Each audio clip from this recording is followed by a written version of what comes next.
Hello bear lovers, and welcome back to Nerd Doc. In this video, we're going to explain what's going on in the two Cocaine Bear post-credit scenes, as well as the true story behind the film. That means there will be spoilers for Cocaine Bear in this video. As a reminder, the movie is still in theaters and we can only use footage from the trailers, so please bear with us there. No pun intended.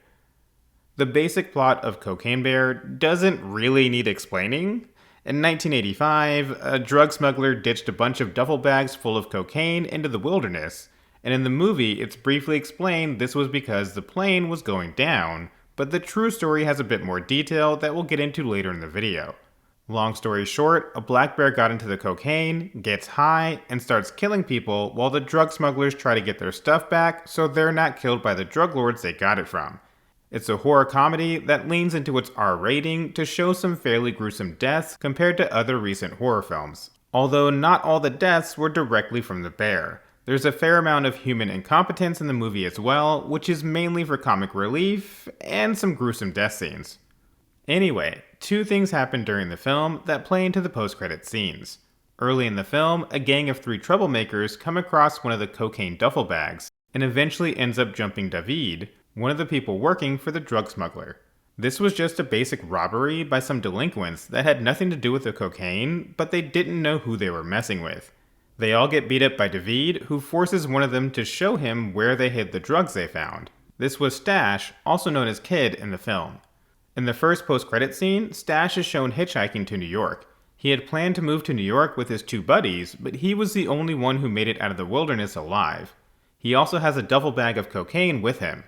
The truck he hitches a ride from has a bunch of livestock in the bed. At first, Stash tosses the duffel bag of cocaine in the back with the livestock, but then changes his mind when he thinks back to the events he just went through with the cocaine bear. Upon realizing he doesn't want to go through that again, he wisely grabs the bag and moves it into the front seat. Presumably, Stash will go to New York and try to sell the cocaine to make some quick money. However, more than likely, he'll end up dying in the process, either stepping on someone else's drug territory or getting killed by someone trying to get the drugs off of him. He wasn't particularly smart throughout the film. The second post-credit scene revolves around David. Earlier in the film, he had 2 of his fingers shot off by Detective Bob. His friend, Eddie, collected the fingers for him so he could presumably have them reattached later. After getting them back from Eddie, David placed the fingers in his pocket. Detective Bob had just adopted a dog who he left in the care of Officer Reba. She ended up being a mole for the drug smugglers and brought the dog with her when she went to help them. Bob ended up dying after he was shot by Sid, the main smuggler, and Eddie had recently lost his wife Joan, so Reba ended up giving the dog to Eddie. He drove back home with David, who seemed very fond of the dog. Once they arrive back home and Eddie is showing the dog to his son, the dog starts eating something. The dog's food is actually David's finger, which he pulled out of David's pocket at some point during the drive home. Obviously at this point, it would not have mattered because the fingers hadn't been on ice and very likely could not be reattached to David's hand. This was just one last jab at getting a somewhat disgusted laugh out of the audience.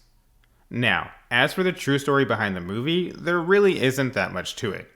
On September 11, 1985, the drug smuggler Andrew C. Thornton II was trafficking cocaine from Colombia to the US.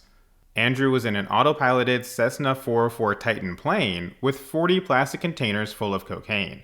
Unfortunately, this was too heavy for the plane and it was going down.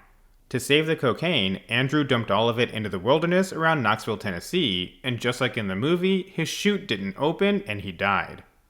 A Cessna 404 Titan plane can carry around 3,600 pounds of cargo at takeoff. Since it was able to take off, the weight was likely right around that amount, or maybe just a bit over. There were 2 humans on the plane, so we can roughly estimate there were about 40 kilos, or 80 pounds of cocaine in each of the 40 plastic containers.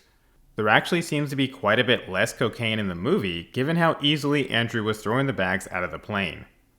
2.5 months after the incident, on December 23, 1985, a black bear was found dead in Georgia with about 75 pounds of cocaine in its stomach. However, it was estimated that only 3 or 4 grams had been absorbed into the bear's bloodstream, and there were no reports of the bear killing anyone. To not waste the body of the bear, it was taxidermied with plans to be given to the Chattahoochee River National Recreation Area, but it was lost in transit. It was eventually found at a pawn shop, and country singer Waylon Jennings ended up buying it. At some point, it got to the Kentucky for Kentucky Fun Mall in Lexington, where it still remains today. So what did you think of Cocaine Bear?